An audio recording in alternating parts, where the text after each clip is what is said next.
parece? Bueno, para los que están acá y los que están en la casa, mi nombre es Paula Heller y hoy les voy a hablar de neoplasias mieloproliferativas crónicas, más que nada de las neoplasias mieloproliferativas Filadelfia negativas clásicas, pero también de la leucemia mieloide crónica, que es algo menos frecuente y cuya característica es la presencia del cromosoma Filadelfia. Entonces, Doctora, como perdón, efecto, antes sí. de que siga, no estamos viendo el PowerPoint. A ver ahora. No.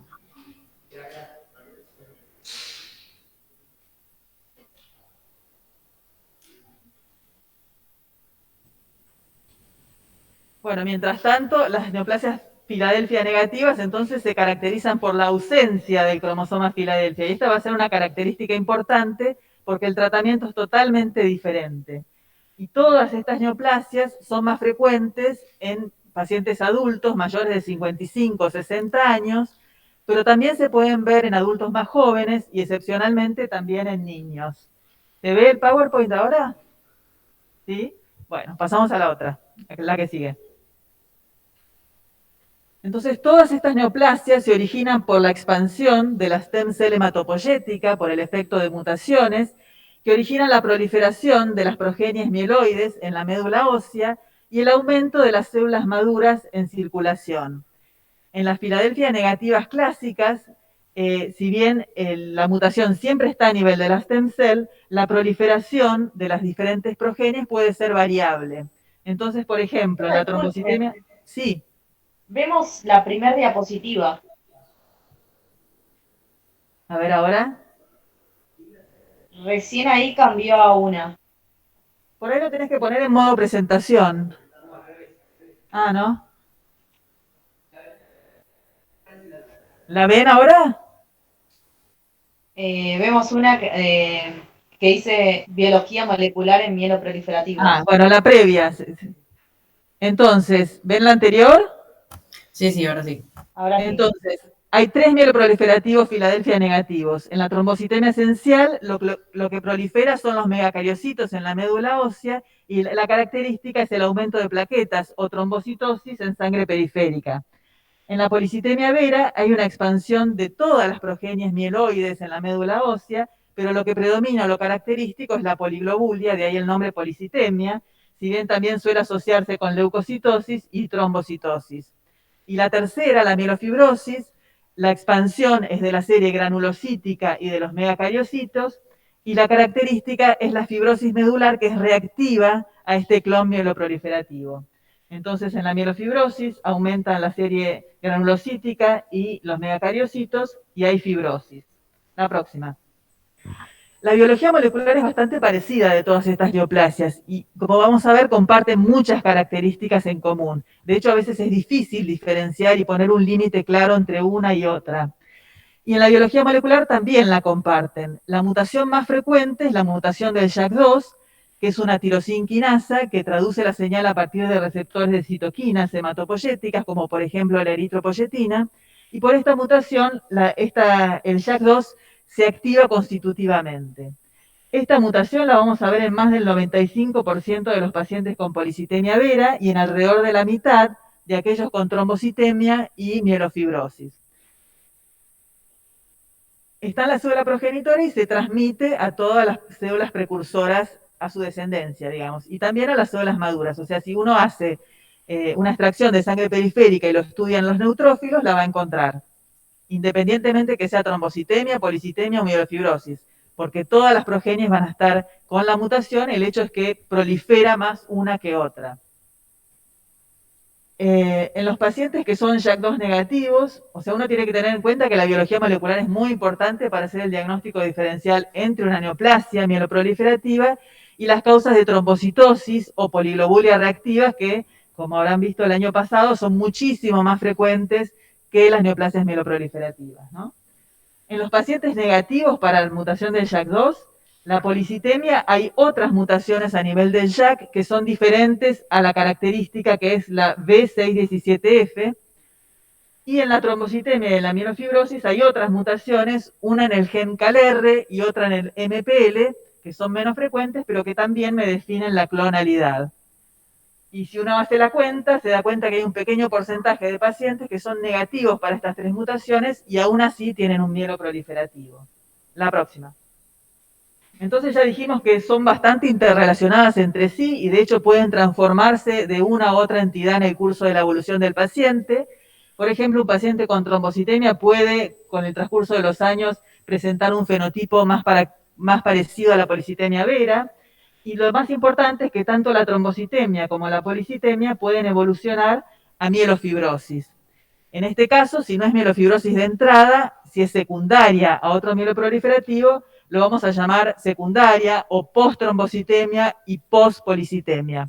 Pero el curso clínico después va a ser el mismo. Y como esta tiene peor pronóstico que la trombocitemia y la policitemia, va a ser importante esta transformación.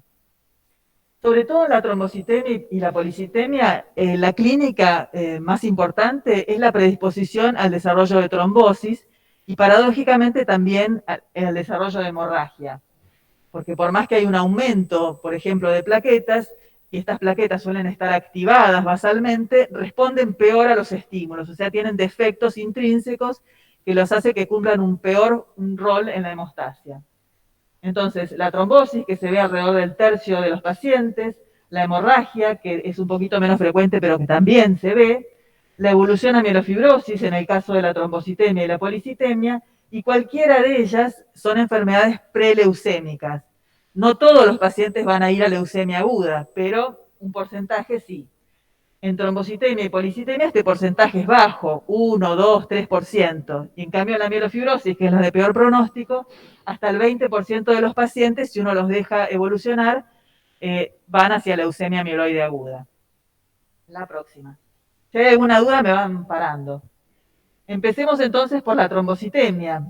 Para diagnosticarla, lo primero que uno tiene que tener es trombocitosis, una trombocitosis sostenida, excluyendo rápidamente causas reactivas, y teniendo leucocitos y glóbulos rojos normales, que esto define una trombocitemia esencial, uno pasa a estudiar la biología molecular.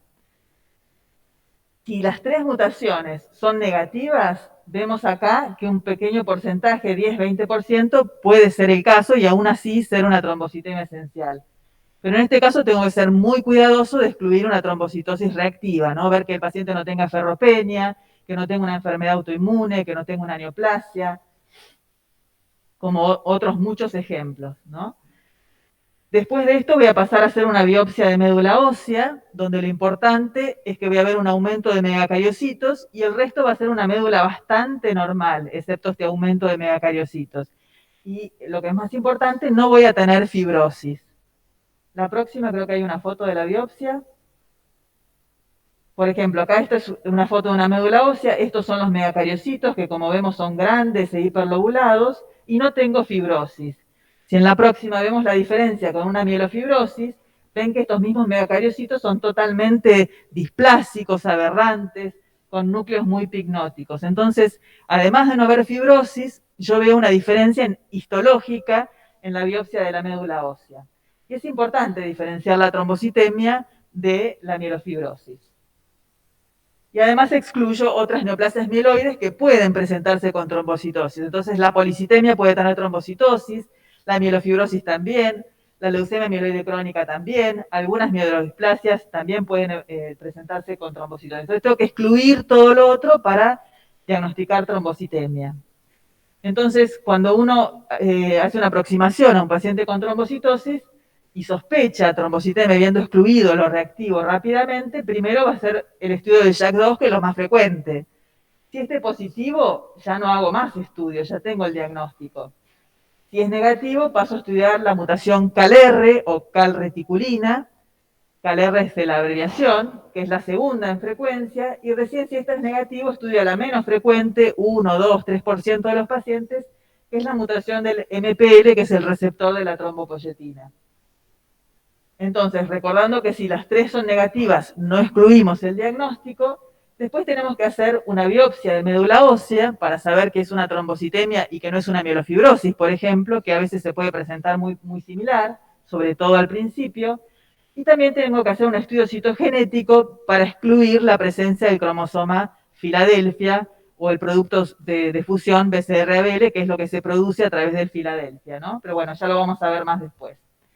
Pero la leucemia mieloide con trombocitosis la tengo que tratar diferente, porque si no el paciente va a evolucionar sí o sí a leucemia mieloide aguda secundaria a la LMC si yo no la trato adecuadamente.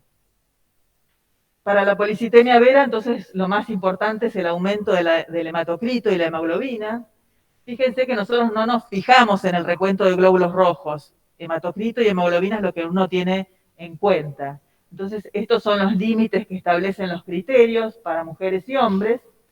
Y acá sí, como la expansión en la médula no se restringe a la serie eritroide, sino que también afecta a las otras series, es panmieloide la expansión, solemos tener leucocitosis, que muchas veces es leve, una leve leucocitosis, y también trombocitosis. Leucocitosis 2/3 de los pacientes, trombocitosis más o menos la mitad. Y la biología molecular, la mayor parte de los pacientes tienen la mutación de JAK2. La mayoría de ellos, la más frecuente, la 617F, que es lo primero que pido. Y si esta es negativa, paso a estudiar otras mutaciones del JAK, que llamamos exón 12, que también se ve en un pequeño porcentaje de los casos. Fíjense acá que estos grisecitos, los que son negativos para cualquier mutación del JAK2, y son muy poquitos. O sea, si yo tengo una poliglobulia y las mutaciones del JAK son negativas, es muy poco probable que sea un mieloproliferativo. Diferente era con la trombocitosis, que me quedaban un 10-20% de los pacientes negativos. Acá es realmente muy raro, entonces yo voy a tener que pesquisar exhaustivamente alguna causa de poliglobulia secundaria, que como les dije es mucho más frecuente que la policitemia vera. Y en la médula, que ya es menos importante, veo que están aumentadas las tres series, la granulocítica, los megacariocitos y la serie eritroide, y no hay fibrosis o hay una fibrosis leve. Y si yo mido el nivel de eritropoyetina sérica, como los glóbulos rojos se producen solos, digamos, es una alteración intrínseca, como hay una proliferación eritroide, la EPO está inhibida, ¿no? En las poliglobulias secundarias, por ejemplo, ante una hipoxia, aumenta la producción de eritropoyetina renal y tengo la EPO sérica aumentada. Acá la tengo disminuida. Pero realmente si yo ya documenté un aumento del hematocrito y la hemoglobina y un JAK positivo, la verdad es que no necesito medir la eritropoyetina porque el diagnóstico ya lo tengo. Sí. Sí. Algunas obras sociales y demás, está muy restringido, no sé, debe ser caro el estudio del JAK. Cuando vos, digo, cambiar el rumbo por esto, solamente por lo económico, porque cuando vos pedís un JAK te dicen que es carísimo y demás. ¿Estás habilitado para pedirle primero eritropoyetina? Y si está disminuida, digamos, pedirla primero, pero no por Sí. protocolo, sino por una cuestión de costos. No, el costo del JAK2 es cada vez más barato y la verdad que comparando con la eritropoyetina debe estar parejo. Bueno, y de todas maneras es mucho más útil tener como diagnóstico el JAK2 que la EPO, porque tiene sus bemoles la medición de eritropoyetina. Bien, bien. No siempre uno la encuentra tan planchada como esperaría. Entonces, sí, la determinación de JAK2 ya está, no te diría de rutina, pero es fácil pedirla y tenerla. Si uno tiene un paciente con poliglobulia, que además tiene leucocitosis, trombocitosis, tiene un leve aumento del vaso y tiene prurito, que es un síntoma que se ve en la policitemia vera y no en las poliglobulias secundarias, bueno, es más firme la sospecha y está más sustentado pedirle directamente un JAK2. Si uno tiene un paciente con un hematocrito no tan alto y tiene un EPOC, bueno, ahí por ahí podría pedir primero una EPO, pero bueno, eso se valoraría en cada caso, ¿no? Puede ser que el año pasado hayamos visto que el valor de hematocrito era 60 como límite, o ahí es cuando empieza a haber expresión de la viscosidad de la sangre, hiperviscosidad. Sí, cuando hay más de 60%, uno tiene casi la seguridad que es una poliglobulia absoluta. Cuando la poliglobulia es relativa, por ejemplo, por contracción de volumen líquido extracelular ante un quemado, diuréticos, etcétera, nunca llega a más de 60. Bien. Antes lo que se hacía, sobre todo en los hematocritos entre 50 y 60, era pedir una medición de la volemia. Entonces, con estudios radioisotópicos se marcaban los glóbulos rojos y se medía la volemia. Cada vez se usa menos eso, porque uno tiene el JAK, que es mucho más fácil de hacer. Y el aumento de la viscosidad de la sangre en realidad se ve desde hematocritos más bajos. Sobre todo en la policitemia vera, que hay alguna alteración en los glóbulos rojos, se dice que a partir de 45% aumenta la viscosidad y aumenta el riesgo trombótico de estos pacientes. Que por ahí en un paciente que no tiene policitemia vera, 45% no induce hiperviscosidad. Pero en estos casos cada vez más se trata de mantener los hematocritos por debajo de 45, porque a partir de ahí aumenta la viscosidad y disminuye la circulación cerebral. En los pacientes con policitemia vera, ¿no? No en una poliglobulia secundaria no ocurre esto. La próxima. Entonces, también, cuando sospechamos policitemia vera, habiendo excluido rápidamente lo secundario a través de la clínica, lo primero que pediríamos es el JAK. Si es positivo, ya tengo el diagnóstico. Poliglobulia, JAK positivo, no hay otro diagnóstico posible. No tengo que excluir otras cosas como en la trombocitemia. Si es negativo, bueno, puedo estudiar la eritropoyetina y si está elevada es más fácil sospechar algo secundario y pesquisar de dónde viene el aumento de los glóbulos rojos. Y si tengo un JAK negativo y la EPO es normal o baja, estoy en un problema y hay que hacer una serie de estudios que no vamos a detallar hoy, pero no son la mayoría de los casos. ¿Para qué se hace la biopsia de médula ósea si ya tenés el diagnóstico? Un paciente de 90 años y una policitemia vera no tiene nada que te haga sospechar que tenga mielofibrosis, casi que podés no hacerla. Pero si es un paciente joven, es útil tener la idea de cómo está la médula inicial, porque como estos pacientes pueden evolucionar a mielofibrosis, si vos ya encontrás una leve fibrosis inicial, eso te dice que tiene más probabilidad de progresión a mielofibrosis. Entonces, uno la hace en los pacientes, en la mayoría de los pacientes, pero en los muy añosos, la verdad que no tiene mucho sentido. La próxima. La clínica la vamos a ver junta de la trombocitemia y la policitemia, a pesar de que hay algunas diferencias. Entonces, lo más importante es el riesgo trombótico. Más o menos 20 a 35% de los pacientes tiene trombosis. Y esto es un poquito mayor en la policitemia que en la trombocitemia. Pero en las dos está aumentado el riesgo trombótico. No todos los pacientes tienen trombosis, entonces hay que identificar cuáles son los pacientes con mayor riesgo para esos pacientes tratarlos, porque como vamos a ver después, no tratamos a todos los pacientes. Los más comunes son las trombosis arteriales, las cerebrales sobre todo, pero también hay trombosis venosas. Y entre las venosas, si bien no son las más frecuentes, hay que destacar las trombosis esplácnicas, ¿no? Vena porta, venas mesentéricas, Budd-Chiari, que son la trombosis de las suprahepáticas, no porque sean las más frecuentes, para nada, pero sino porque son bastante sugestivas de un mieloproliferativo. A veces tenemos mieloproliferativos latentes o que no se ponen muy de manifiesto y uno a estos pacientes le hace un JAK2 y lo puede encontrar positivo. Tal vez con la esplenomegalia, la poliglobulia no sea tan manifiesta o la trombocitosis no sea tan manifiesta porque hay captura a nivel esplénico y puede pasar desapercibido. Entonces, recordar trombosis esplácnica, por lo menos pensar en un mieloproliferativo, pedir un hemograma y aún así, si no hay otras causas, se le puede pedir un estudio de JAK2. Estos pacientes que tienen JAK positivo con un hemograma normal, con el transcurso de los años pueden llegar a tener trombocitosis, poliglobulia o leucocitosis. Pero otros evolucionan durante mucho tiempo con JAK positivo y hemograma normal, pero sí la trombosis esplácnica la podemos atribuir al mieloproliferativo. Lo digo al revés. Sí, lo digo al revés de lo que dice Paula, porque es una pregunta que hacen algunos. Sí. Digo, para que lo tengan siempre en cuenta. ¿Qué pasa si uno encuentra un paciente con un Budd-Chiari? ¿Qué tiene que hacer?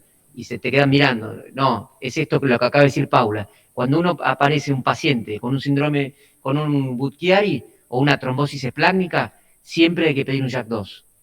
Porque la pregunta viene al revés, ¿no? La pregunta es, si encuentran un paciente con un Budd-Chiari, pedirle un JAK2 porque hay que sospechar el síndrome mieloproliferativo. No, por supuesto, obviamente. Pero, digamos, ¿cuál es el pensamiento clínico cuando encuentran con un paciente de la nada que aparece? Es como cuando aparece un paciente con trombosis y uno piensa en cualquier lugar y piensa en un síndrome paraneoplásico.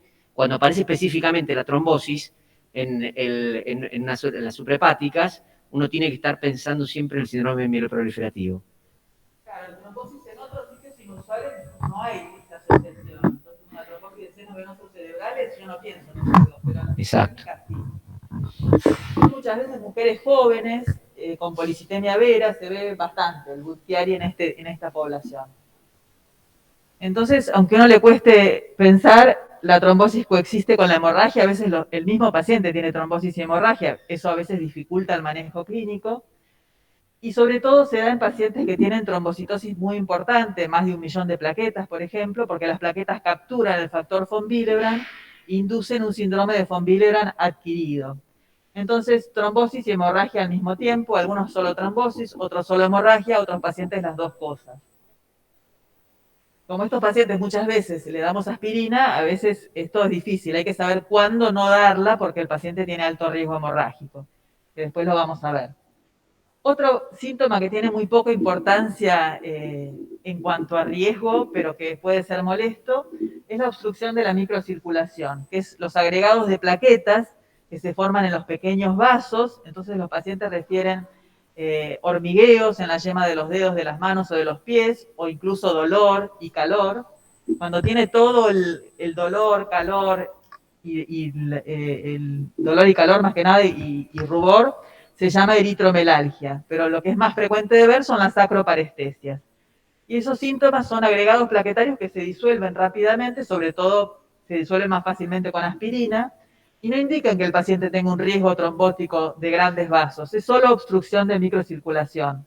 Y lo mismo puede ocurrir en el sistema nervioso, entonces muchos de estos pacientes se quejan de cefalea, de trastornos visuales, de fotopsias, pero no tienen una connotación importante. En la policitemia vera muchas veces hay prurito acuogénico después del baño, y esto me permite orientarme cuando un paciente tiene poliglobulia. Si tiene prurito es más probable que tenga una policitemia vera que una poliglobulia secundaria. Y el vaso en general está poco aumentado, puede estar aumentado levemente o por ecografía, excepto algunos pacientes, por ejemplo con policitemia vera, que tienen una enfermedad muy activa, muy proliferativa, ellos pueden tener un vaso un poquito más grande. La próxima. Entonces, ¿qué les pasa a estos pacientes? Si uno a los que tienen riesgo trombótico los trata adecuadamente, en general tienen una sobrevida prolongada, solo ligeramente disminuida con respecto a la población normal, en el caso de la trombocitemia, y un poquito, pero siempre levemente disminuida con respecto a la población normal en la policitemia. Pero algunos pueden evolucionar a mielofibrosis. Fíjense que en trombocitemia hasta el 10% y en policitemia hasta el 15%. Mientras más evolución tiene el paciente, mayor el seguimiento, mayor el porcentaje de mielofibrosis, ¿no? Y también pueden ir a leucemia mieloide aguda, con un porcentaje bastante bajo, porque es una enfermedad neoplásica, ¿no? La próxima. La trombocitemia es parecida a la población normal, solo ligeramente disminuida. Y la policitemia, un poquito más disminuida que la trombocitemia, pero aún así con una sobrevida prolongada. Sí se previene la trombosis y la hemorragia en los pacientes que requieren algún tipo de tratamiento, ¿no? Estos pacientes tratados.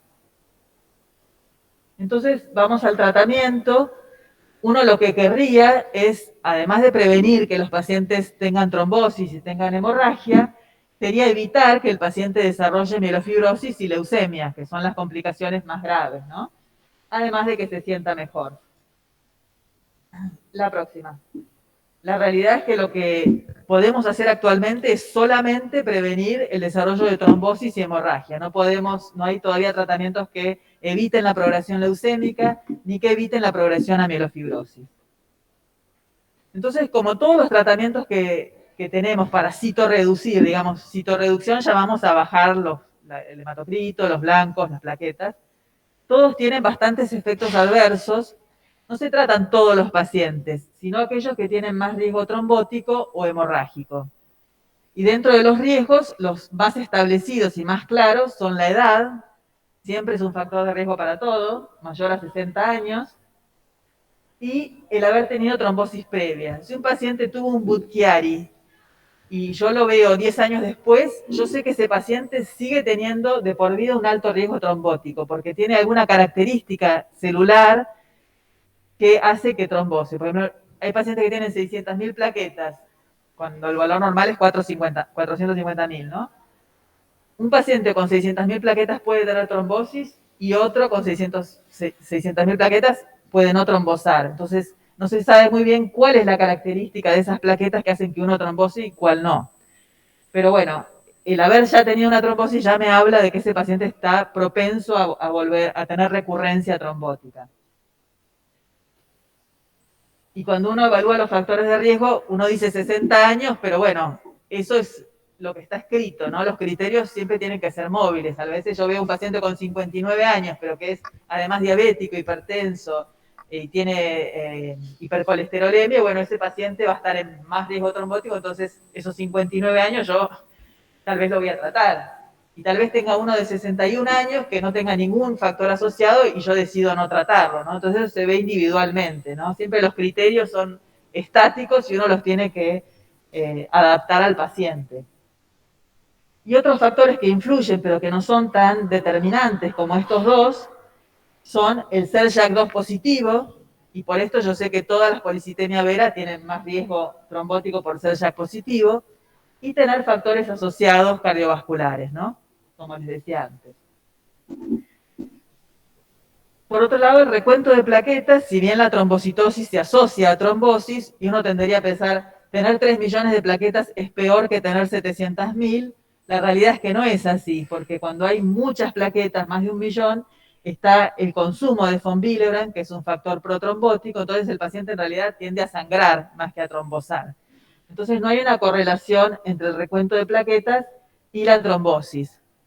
Pero por otro lado, sí hay una correlación entre el recuento de plaquetas y el sangrado. Entonces, un paciente con 3 millones de plaquetas, no preocupa que haga una trombosis, pero sí que sangre. Entonces, tal vez en estos pacientes, si bien no es claro, uno los termine tratando, reduciendo, porque es difícil tener un paciente con tantas plaquetas. Y mismo el paciente no se siente muchas veces tranquilo con 3 millones de plaquetas. Entonces, en este caso, por la hemorragia, muchas veces uno lo termina tratando. Pero de acuerdo a esto, entonces yo los divido en pacientes de alto riesgo si tiene alguno de estos dos factores, edad o trombosis previa. A estos pacientes sí o sí los voy a citorreducir. Si el paciente no tiene ninguno de estos factores, no va a citorreducción, en principio. Hablamos ya de los pacientes que tienen trombocitosis extrema, más de 1 millón, 1,5 millones, que muchos, si bien es discutido, muchos lo terminan tratando, pero eso es opinable y también depende de, el deseo del paciente. Y están todos estos pacientes en grupo intermedio, que son esos pacientes, por ejemplo, de 50 años, JAK2 positivo, diabéticos, hipertensos. A esos, ¿qué hacemos? ¿Los citorreducimos o no? Y bueno, eso es discutible y opinable, y bueno, la decisión se individualiza en cada caso. ¿Les quedó claro esto? Sí. Sí.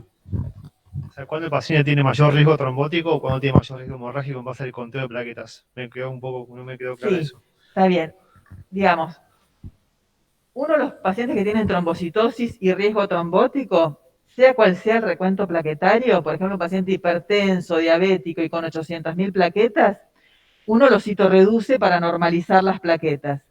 Pasar de 800.000 a 400.000 te reduce el riesgo trombótico. Pero a medida que aumenta el recuento plaquetario, es difícil de entender porque a medida que aumenta el recuento plaquetario uno diría, bueno, aumenta el riesgo trombótico paralelamente. Y se ve que no es así, porque cuando las plaquetas pasan de 1 millón, 1,5 millones, capturan von Willebrand, que es un factor protrombótico. Entonces, al disminuir el factor von Willebrand, disminuyen el riesgo trombótico. Entonces, tenés muchas plaquetas, pero pocos von Willebrand. Entonces, el riesgo no es tan grande que si tenés tal vez un poco menos de plaquetas, pero el von Willebrand normal. ¿Quedó más o menos claro o no? Es difícil de entender, Okay, pero... o sea, entonces, pasado 1 millón, ese paciente por ahí tendría mayor riesgo de sangrado más que de trombosis, ese paciente. Sí, tiene mayor riesgo de sangrado que de trombosis, pero no es, digamos, no es que más de 1 millón no va a trombosar. Claro. Si tiene más de 1 millón de plaquetas y además tiene los leucocitos un poquito altos, porque no les mencioné, pero los leucocitos también, uno asocia plaquetas, trombosis, pero los leucocitos cada vez más se le da importancia como factor protrombótico. Entonces, si vos tenés trombocitosis, más de 1 millón, y además tenés 13.000 blancos, ese paciente tiene riesgo trombótico también. Si vos tenés más de 1 millón de plaquetas y leucocitos normales, tiene poco riesgo trombótico y más riesgo hemorrágico. Digamos, a grandes rasgos es, no por más plaquetas lo voy a tratar, pero lo voy a tratar por la trombosis, pero tal vez lo voy a tratar porque es un paciente que va a sangrar y yo no le voy a poder dar aspirina, entonces muchas veces eso termina pesando en la decisión del tratamiento. Por ejemplo, si yo tengo una paciente, una chica joven de 25 años con 1.400.000 plaquetas y leucocitos normales, y por ejemplo no es JAK positiva, yo decido no tratarla, por más que pase 1 millón, porque realmente solo el riesgo que tiene es la trombocitosis, no tiene ningún otro factor de riesgo, no tiene leucocitosis, yo no la trato, no le doy aspirina y no la trato. Pero si tenés un paciente con 1.400.000 plaquetas, 11.000 blancos, y además tiene 59 años y es JAK positivo, la tratás. O sea, es caso a caso. Y son controvertidos, por ahí 2 hematólogos distintos te dicen una cosa diferente. Son zonas grises. La próxima. Estos son los 3 tratamientos de los que disponemos: la hidroxiurea, el interferón y el anagrelide. El interferón es subcutáneo y los demás se dan por vía oral. Vamos a la hidroxiurea, que es el que más se usa.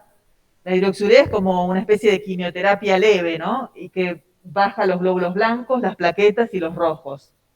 Entonces, por ejemplo, una trombocitemia esencial, yo quiero bajar las plaquetas, normalizar las plaquetas, pero también la hidroxiurea me puede disminuir el recuento de leucocitos y el hematocrito.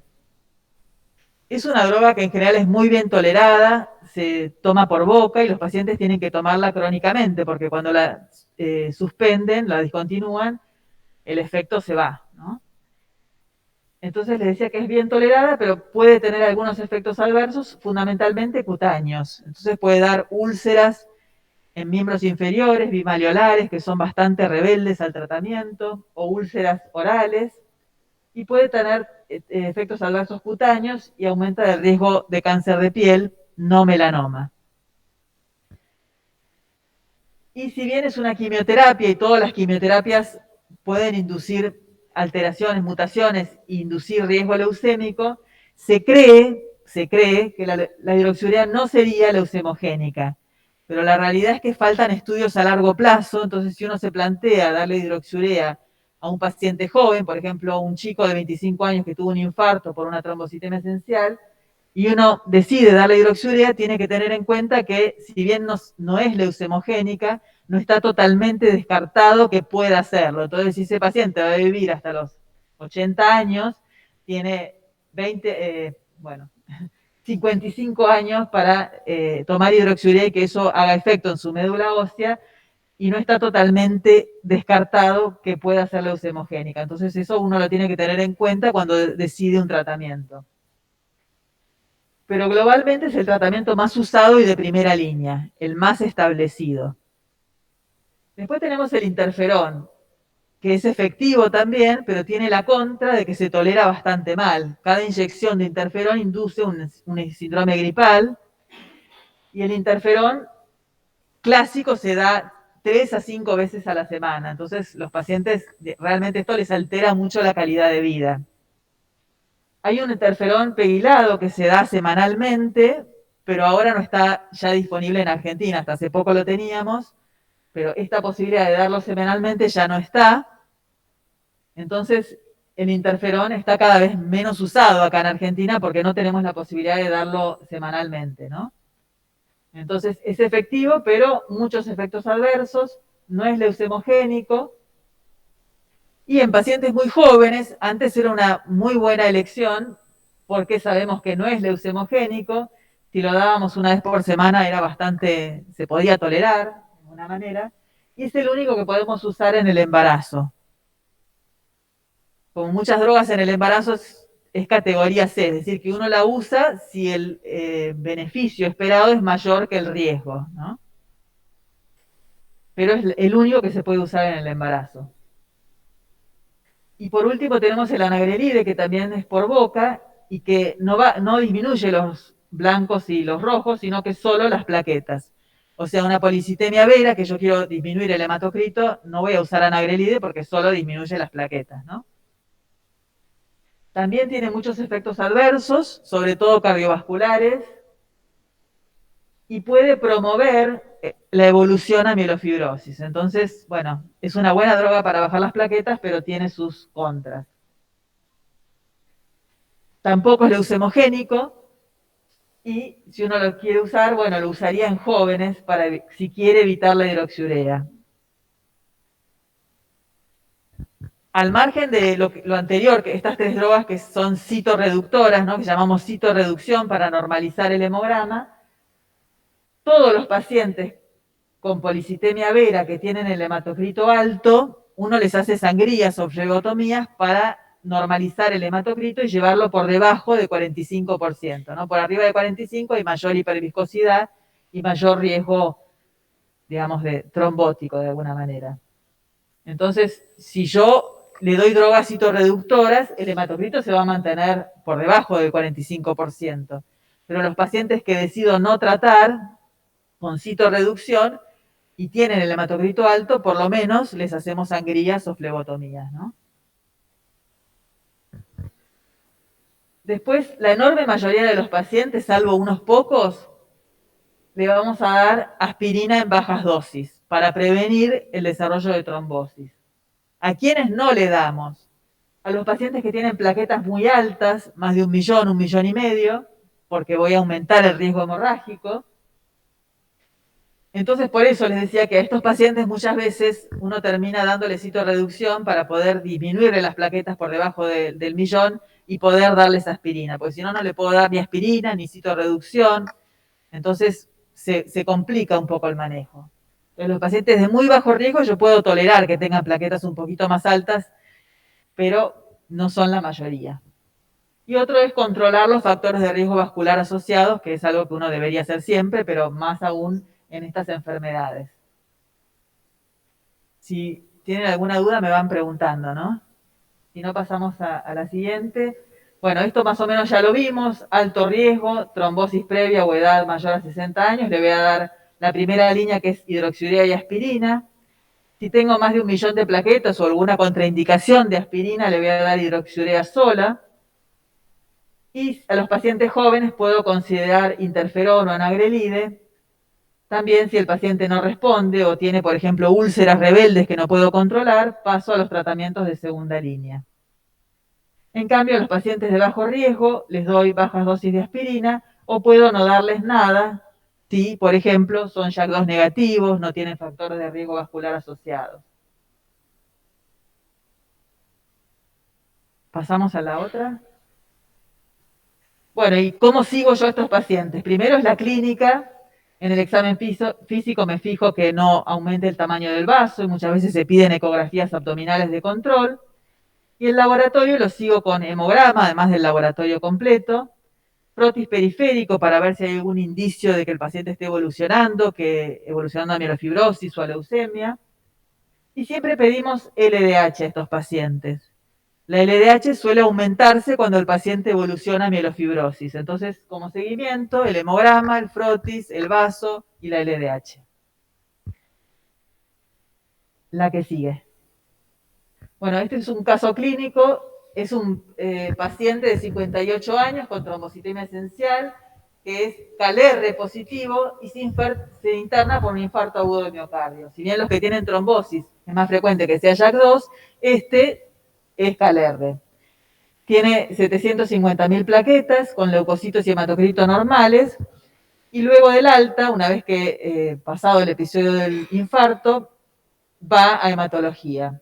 Entonces, ¿qué hacemos con respecto al tratamiento de este paciente? Uno, como es positivo para CalR, que tiene menor riesgo trombótico que el JAK2, decido no iniciar el tratamiento citorreductor, entonces sigue solo con aspirina. 2, le indicamos anagrelide y aguardamos a que las plaquetas se normalicen con el tratamiento. Una vez que bajan de 750.000 a 400.000, le agregamos recién ahí aspirina en bajas dosis. Otra opción, le indicamos hidroxiurea y aspirina al mismo tiempo, probablemente ya viniera con aspirina al paciente. Y después sospechamos que el paciente está evolucionando a mielofibrosis y repetimos la biopsia. ¿Quiénes votan por el A? Nadie, bien. Digamos, por más que el KLR tiene menos riesgo trombótico, ya tuvo la trombosis el paciente, así que de todas maneras este es un criterio para citorreducción, no solo aspirina. Le indicamos a anagrelide, la B, ¿quién vota? Nadie. ¿Por qué no le darían anagrelide? Tiene más de 40 años, no, digamos, el efecto de la hidroxiurea leucemogénico que no existe, pero que no está totalmente descartado, es menos importante. Y además el anagrelide tiene efectos adversos cardiovasculares, arritmias, insuficiencia cardíaca, entonces como tuvo un IAM, no sería mi primera elección. Y espero en agregar la aspirina, que 750.000 no, porque yo sé que más de 1.000.000, 1.500.000 es que hay un aumento del riesgo hemorrágico, así que la aspirina la debería recibir de entrada. Y en este caso, teniendo un infarto, por más que tenga más de 1.000.000, tal vez se la dé igual, pero bueno, ese es un criterio que bueno, sería discutible o que habría que individualizar, ¿no? ¿Quién vota por la C? Todas, bueno, bien. Le doy hidroxiurea y aspirina. Repetirle la biopsia, no hay la trombosis no implica que el paciente haya evolucionado de mielofibrosis. La próxima. Claro, le pediría la LDH, miraría el frotis, vería si el paciente se anemizó, que es otro indicio de mielofibrosis, vería el vaso. Sí. Esta es una mujer de 47 años con policitemia vera, JAK2 positivo. En el laboratorio tiene un hematocrito de 54, una hemoglobina de 16,8, leucocitos normales, con plaquetas con una leve trombocitosis. Está sintomática y nunca tuvo síntomas. Tampoco tiene factores de riesgo vascular asociados. Entonces, ¿qué conducta uno tomaría? Como tiene trombocitosis, no le indico aspirina para evitar el sangrado. Le advierto que tiene un alto riesgo trombótico y la interna para control.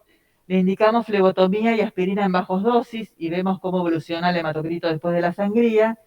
Y le damos hidroxiurea y aspirina simultáneamente. ¿Cuál votan? A, B, C. A no. Digamos, no tiene tanta trombocitosis como para evitarle la aspirina, ¿no? Tiene 500.000. ¿Tiene un alto riesgo trombótico? No. Es policitemia y JAK2 positiva, lo cual la pone un poquito más de riesgo trombótico que si fuera una trombocitemia KLR positiva, pero igual no es alto riesgo, ¿no? Es relativamente joven, nunca tuvo trombosis. Le damos flebotomía porque tiene un hematocrito de 54 y dijimos que más de 45 puede dar hiperviscosidad y disminuir el riesgo, la circulación cerebral. Y le damos aspirina. O sea, la decisión está entre hidroxiurea sí o no, porque aspirina están estas dos opciones que nos quedan, ¿no?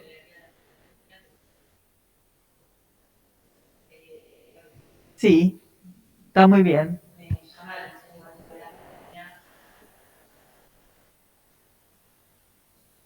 El micrófono. Sí.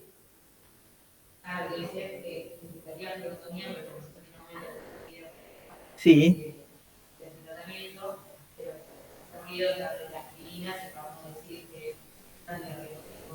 Claro, no tiene, no, digamos, tiene menos que si hubiera tenido una trombosis previa y tuviese 70 años, pero aumento del riesgo trombótico tiene, lo que pasa que no es tan alto como para citorreducirla. Sí, el Fonviral adquirido se da más cuando tenés más de 1.500.000 plaquetas.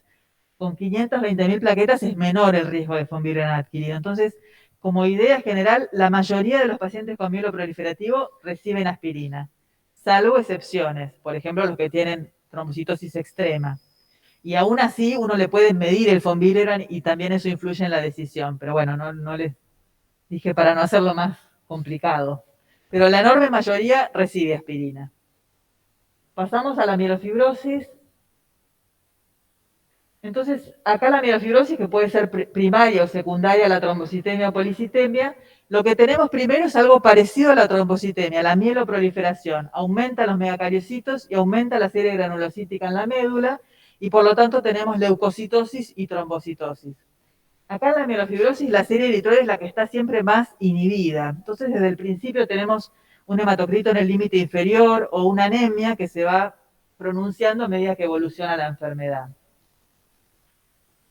Entonces, a medida que aumenta la fibrosis, la hematopoiesis pasa a ser extramedular, o sea, hay hepatomegalia y sobre todo esplenomegalia porque hay hematopoiesis extramedular. Los progenitores que deberían estar solo en médula pasan a la sangre periférica, a la circulación. Entonces yo en el frotis puedo ver mielocitos, eritroblastos, que normalmente solo los tengo en la médula ósea. Además es lindo ver los frotis de los pacientes con mielofibrosis porque tienen estos glóbulos rojos en lágrima, ¿ven? Como la médula está con fibrosis, al salir quedan con esta forma en gota o en lágrima. Entonces yo veo dacriocitos, los llamamos, con eritroblastos y mielocitos y digo, esto probablemente sea una mielofibrosis. Veo los progenitores en la circulación, incluso puedo tener blastos, que son las células que se ven en la leucemia mieloide crónica, en un bajo porcentaje. Y a medida que progresa la enfermedad y va aumentando la fibrosis, la hematopoiesis pasa a ser ineficaz.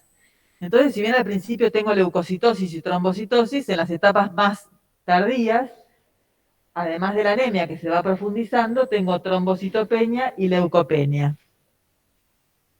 Pasa a ser como una mielodisplasia, digamos, que cada vez la médula es menos eficaz en producir los elementos maduros.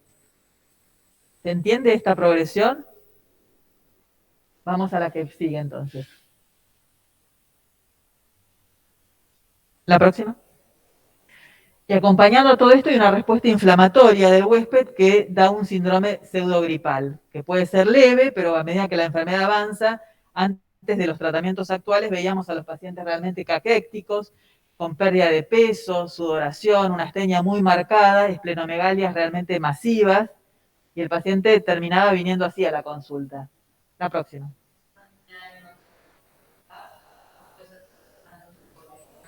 No, tal cual, no.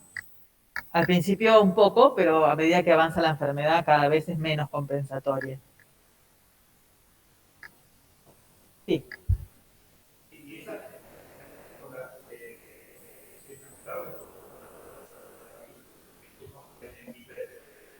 No, es por la hematopoiesis extramedular y a medida que aumenta el tamaño del vaso hay hiperesplenismo y eso contribuye a la anemia y a la trombocitopenia y a la leucopenia final, además de la hematopoiesis extramedular.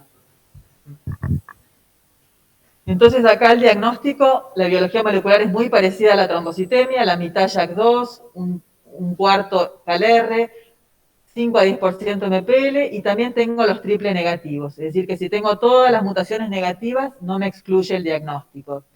Y además le voy a hacer una biopsia de médula ósea que acá sí me va a mostrar la fibrosis y las alteraciones en los megacariocitos que veíamos al principio. La próxima. Y a medida que va avanzando la enfermedad, además de estas mutaciones que lo mencioné, hay otras mutaciones que van transformando a las células a medida, como tenemos en el cáncer de colon, que va transformándose progresivamente hasta el cáncer de colon. Acá pasa lo mismo, se van acumulando mutaciones. Acá mutó esta célula roja y cada vez van adquiriendo más mutaciones y eso va favoreciendo la evolución leucémica, que afecta hasta el 20% de los pacientes. La próxima.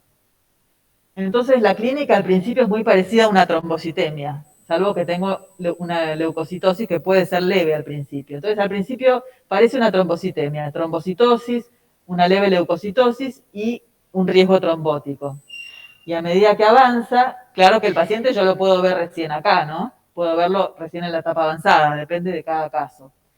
Entonces cuando tengo la mielofibrosis avanzada, lo que más importa son los síntomas sistémicos, estos síntomas inflamatorios que realmente comprometen la vida del paciente, la esplenomegalia, que si es muy importante puede dar dolor o molestias, o saciedad precoz.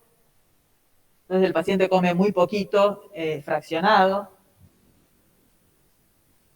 La anemia es un síntoma que contribuye a la astenia, y en las etapas más avanzadas la trombocitopenia y a veces también leucopenia. Entonces acá es anemia y predisposición al sangrado, ¿no? los síntomas sistémicos que ya comentamos, fiebre, sudoración, pérdida de peso y la evolución leucémica. Entonces la mielofibrosis, la sobrevida es muy distinta que la trombocitemia y la policitemia y tiene una media de 6 años. Ahora esto es sumamente variable según el paciente y los factores que tenga cada uno. Entonces, uno le dice mielofibrosis al paciente, van a internet y ven 6 años. Pero si uno toma al paciente acá, cuando es muy parecido a una trombocitemia, a lo mejor este paciente va a vivir 30, 40, 50 años. Entonces, siempre estas sobrevidas medias no es conveniente transmitir al paciente. La sobrevida media de la mielofibrosis es 6 años, porque el paciente puede estar en esta etapa y vivir 50, o puede estar en una etapa muy tardía y vivir 6 meses, ¿no? Entonces, esto es un promedio. Y el único tratamiento realmente curativo es el trasplante hematopoyético. Lo que pasa es que son individuos en general, pacientes de edad muy avanzada y con mal performance status, entonces muy pocos llegan al trasplante. Además que tiene una morbimortalidad muy alta, de un 30-40%, así que muy pocos son candidatos a trasplante.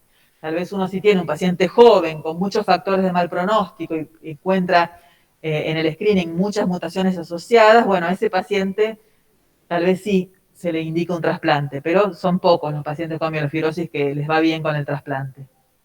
La próxima. Sí, es lo mismo.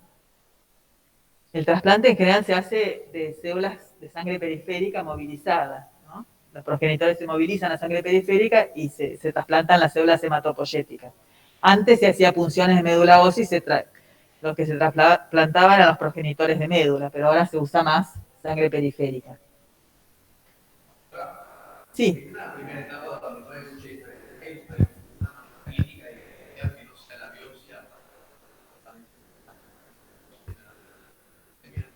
Y es difícil, a veces también es difícil con la biopsia, pero si uno tiene un paciente con trombocitosis y ya ves que tiene una leve leucocitosis, que tiene una LDH levemente aumentada y esplenomegalia un poquito más de lo, en vaso, por ejemplo, de 140 milímetros, o sea, una leve esplenomegalia, más una leucocitosis, más la LDH un poquito alta, y si ves en el frotis algún precursor circulante, sospechás una mielofibrosis. Es exactamente igual. O sea, lo único que cambia es el pronóstico a largo plazo, a muy largo plazo. Entonces, sí, no, él me pregunta si en una primera etapa inicial uno puede diferenciar clínicamente sin la biopsia una trombocitemia esencial de una mielofibrosis en etapa temprana. Y es muy difícil. Sospecho una mielofibrosis y además de la trombocitosis, que es el signo más común, tenemos leucocitosis, aunque sea leve, tenemos una LDH en el límite o un poquito elevada, en el frotis vemos alguna alteración en la serie roja o algún precursor circulante, pero es muy difícil realmente distinguirlo clínicamente y a veces en la biopsia no siempre es tan fácil. Entonces, a fines prácticos, la verdad que al paciente clínicamente es más parecido a una trombocitemia que a una mielofibrosis en una primera etapa. Entonces, a veces también uno dice mielofibrosis en etapa temprana, el paciente va y lee 6 años de sobrevida. Y la realidad es que su sobrevida es mucho más parecida a una trombocitemia. O sea, ni siquiera histopatológicamente o en la biopsia se puede distinguir. En la biopsia sí, pero no es tan fácil. Se necesitan hematopatólogos experimentados que puedan distinguir. Porque al principio el aumento de las fibras es muy leve y va aumentando con la evolución. Y los megacariocitos son más displásicos, pero bueno, ahí está también la subjetividad del patólogo. Entonces, a veces es difícil. O le da la médula a 2 patólogos, uno puede decir trombocitemia, otro mielofibrosis en etapa muy temprana. Entonces, a fines prácticos, hasta hace unos años, esto se consideraba todo trombocitemia y para el paciente era más fácil. Ahora, bueno, uno sabe que, no sé, a los 20, 30 años, a lo mejor el de la mielofibrosis temprana tiene más probabilidad de evolucionar a una mielofibrosis franca que el de trombocitemia esencial verdadero, pero es un poco sutil. Entonces acá, en una primera etapa lo tratamos como una trombocitemia, citorreducción si tiene factores de riesgo trombótico. Y en etapas más avanzadas, antes no teníamos nada para darles a estos pacientes, terminaban caquécticos con esplenomegalias masivas, gigantes, y ahora disponemos de hace unos 10 años más o menos del ruxolitinib, que es el inhibidor de JAK2. O sea, a partir de que se descubrió la mutación del JAK2, que fue no hace tanto tiempo, 2005, disculpen. Se desarrollaron inhibidores para el JAK. Y estos inhibidores sirven para el paciente que tiene JAK2 positivo y JAK2 negativo, aunque a uno le cueste entenderlo, porque el CalR y el MPL en definitiva también activan las vías del JAK2, o sea que para cualquier paciente con mielofibrosis sirve el ruxolitinib. Y lo que hace es un tratamiento paliativo. Los pacientes empiezan a tomarlo y a las 3-4 semanas se les achica muchísimo el vaso, se le van los síntomas constitutivos, es decir, es un excelente antiinflamatorio además. Entonces el paciente realmente se siente muchísimo mejor. Ahora, este no es un tratamiento que les cure la enfermedad, ¿no? Es más que nada paliativo. Pero bueno, es una gran cosa por lo menos tener esto. No evita el desarrollo de leucemia ni revierte la fibrosis. Por lo menos sustancialmente. Entonces uno lo indica en las mielofibrosis que tienen esplenomegalia importante, que les quiere reducir el tamaño del vaso, o el que tiene muchos síntomas constitucionales donde le quiere mejorar la calidad de vida. Y también sirve para algunos policitemia que son refractarias a la hidroxiurea, cuando tenemos pocas herramientas, como bloquea el JAK2, que traduce la señal de la eritropoyetina, de la trombopoyetina, del G-CSF, también reduce el hematocrito, las plaquetas y los blancos. Por eso también puede empeorar la anemia, ¿no? Como efecto adverso. Entonces son las citopenias y además puede producir inmunosupresión. O sea que tiene sus efectos adversos. Entonces, tratamiento, al principio parecido a una trombocitemia esencial, le daríamos más que nada hidroxiurea y después depende de qué síntoma tenga. Entonces, si tengo esplenomegalia, el ruxolitinib más que nada. Esto se usaba más antes, las esplenectomías y la radioterapia esplénica. Si tengo muchos síntomas, el ruxolitinib o una opción bastante más barata que son los corticoides, aunque no todos los pacientes responden. Si lo que predomina es la anemia, le voy a dar eritropoyetina o lo voy a transfundir. Si el paciente viene con un vaso normal, sin síntomas y con una anemia pronunciada, si yo le doy ruxolitinib, le voy a empeorar la anemia y no le voy a mejorar estos síntomas que no tiene. Y bueno, como modificar la sobrevida sería el trasplante, que es para pocos pacientes. Entonces, vamos al caso clínico, paciente sexo femenino de 75 años con una mielofibrosis primaria JAK2 positiva, consulta por dolor abdominal, saciedad precoz, pérdida de peso, el vaso lo palpo a 15 centímetros del reborde costal. El vaso uno lo puede seguir por ecografía, por resonancia, pero también lo puede seguir palpando al paciente, que es una manera muy fácil. Mide los centímetros que se extiende el vaso por debajo del reborde costal con 1 centímetro y puede seguir la evolución y la respuesta al tratamiento de esta manera sin decirle que cada mes vaya a hacerse una ecografía o una resonancia. Entonces, tiene una anemia moderada, una hemoglobina de 10, leucocitos normales y una leve trombocitopenia. Sin blastos en el próxido, o sea, no está en una fase leucémica, ¿no? Entonces, ¿qué haríamos? Acá el problema que tiene el paciente son los síntomas constitucionales y molestias por el vaso grande. Entonces le damos ruxolitinib para disminuir el vaso y mejorar los síntomas. Lo derivamos a un centro de trasplante porque tiene un elevado riesgo de leucemia. Le indicamos esplenectomía porque tiene el vaso muy grande y tiene riesgo de infarto esplénico, que el riesgo de infarto existe. O lo transfundimos. La A, ¿no? Sí, porque uno siempre se tiene que fijar qué es lo que le molesta al paciente. Y este paciente más que nada son los síntomas y la esplenomegalia. Entonces le daríamos ruxolitinib y probablemente mejoraría pronto. Trasplante, una mujer de 75 años de entrada no sería la opción más indicada. La esplenectomía no la necesito porque con el ruxolitinib puedo disminuir el tamaño del vaso. Y transfusiones no necesita, tiene 10 de hemoglobina, una anemia estable, no tiene síntomas aparentemente relacionados a la anemia y unas plaquetas muy poco disminuidas que no requieren transfusión de plaquetas, ¿no? Entonces, la próxima. Y la esplenectomía no serviría porque ya casi no se usa. La esplenectomía hoy en día casi no se hace de forma así. Si yo que tenemos hablando, no le hago esplenectomía. No, se hace muy poco. Antes, hasta hace 10 años que no teníamos ruxolitinib, se hacía relativamente con frecuencia la esplenectomía. Tiene una muy alta mortalidad la esplenectomía por los vasos grandes de las mielofibrosis. Acá en el Lanari había un cirujano que tenía mucha experiencia en las esplenectomías de la mielofibrosis y nos iba muy bien, pero tiene una mortalidad elevada. Antes tal vez uno intentaría la radioterapia para achicar el vaso, aunque es una respuesta transitoria. Pero la verdad que ahora con el ruxolitinib casi no se usa más la esplenectomía, salvo algún paciente que no responda y que tenga muchas citopenias por el hiperesplenismo y ya no responda al ruxolitinib, porque eso puede pasar, que se hagan refractarios. Bueno, tal vez uno la podría considerar, pero hace años que no escucho que nadie hace una esplenectomía. Nos queda leucemia mieloide crónica. Esta clase es muy larga, pero bueno, la leucemia mieloide crónica se caracteriza por el cromosoma Filadelfia, que es esta traslocación entre los cromosomas 9 y 22, ¿no? Y esto hace que se fusionen dos genes, el BCR y el ABL, que esta fusión hace que adquiera una actividad tirosinquinasa constitutiva.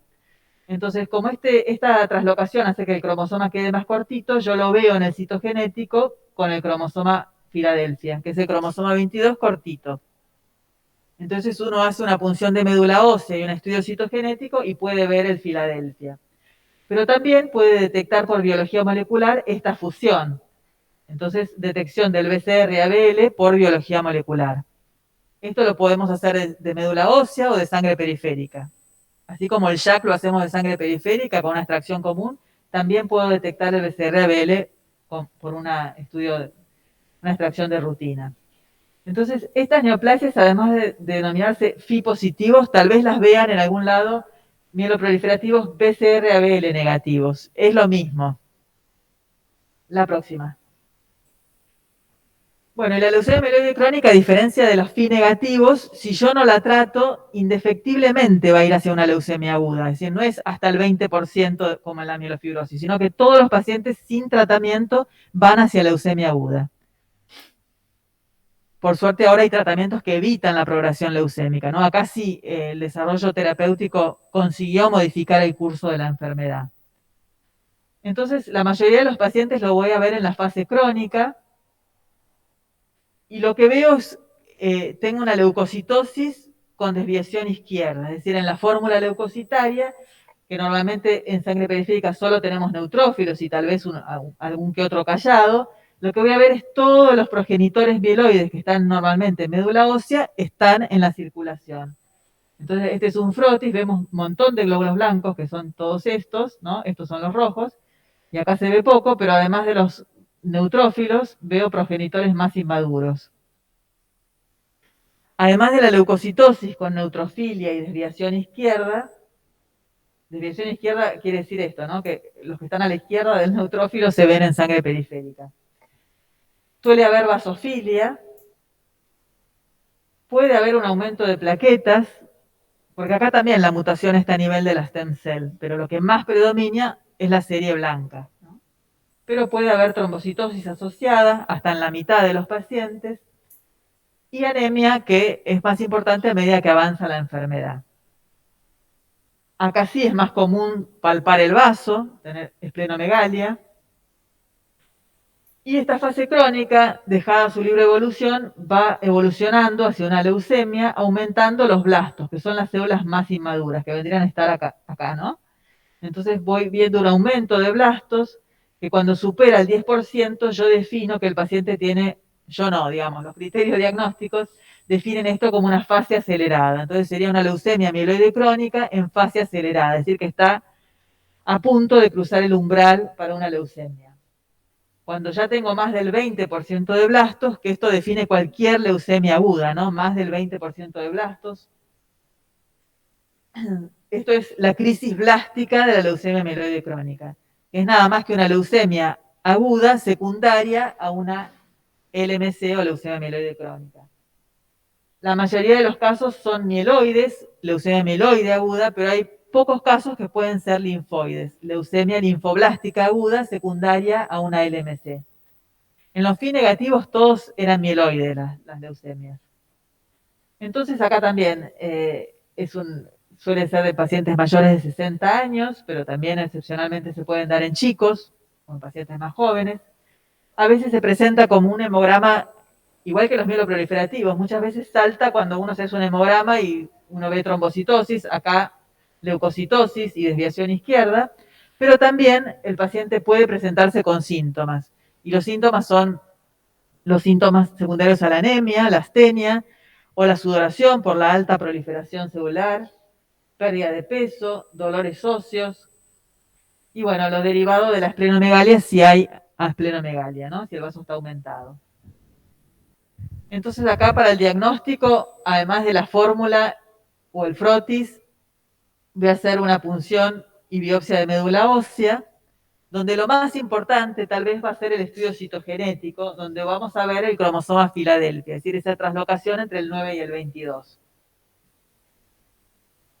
En sangre periférica, por biología molecular, puedo detectar el BCR-ABL, que por supuesto también en médula lo puedo detectar. Y no sé si escucharon hablar del FISH. ¿FISH? Sí, bueno. FISH, que es la marcación de los cromosomas. A veces el Filadelfia puede estar oculto, no pasa en la mayoría de los casos, pero puede suceder, y si uno pinta los cromosomas con sondas fluorescentes, ve que la sonda roja del BCR está unida a la sonda amarilla de la ABL y la función origina un puntito verde. Entonces, si uno no lo ve por el citogenético, o si no puede ser el citogenético por algún problema técnico, con el FISH sí puede detectar siempre el Filadelfia. Entonces, no siempre lo hacemos, pero es una opción.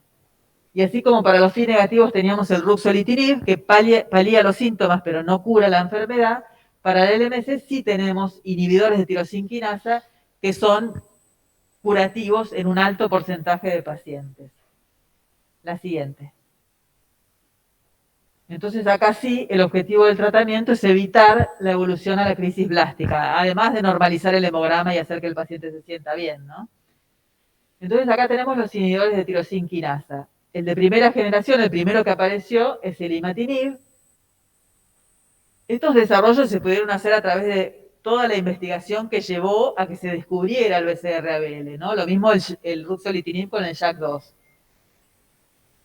Y tenemos inhibidores de segunda generación. Cada uno tiene distintos efectos adversos. Están listados acá.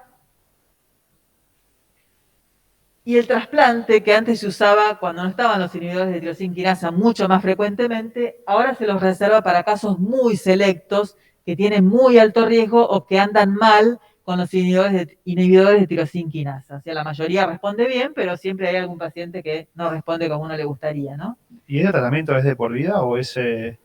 Bueno, esto está reviéndose, porque se ve ahora que los pacientes que recibieron por lo menos 5 años de tratamiento y que tienen una respuesta muy buena, o sea, uno les mide el BCR-ABL y es indetectable o está muy, muy, muy bajito, se puede discontinuar.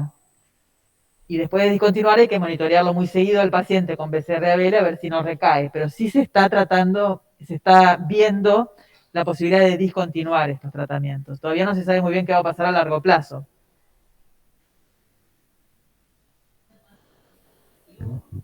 Sí, esto es curativo. Por supuesto, curativo es en más del 90% de los pacientes. Siempre está el paciente que es resistente o no responde bien, ¿no? Pero sí uno puede erradicar el clon leucémico con los inhibidores de tirosinquinasa.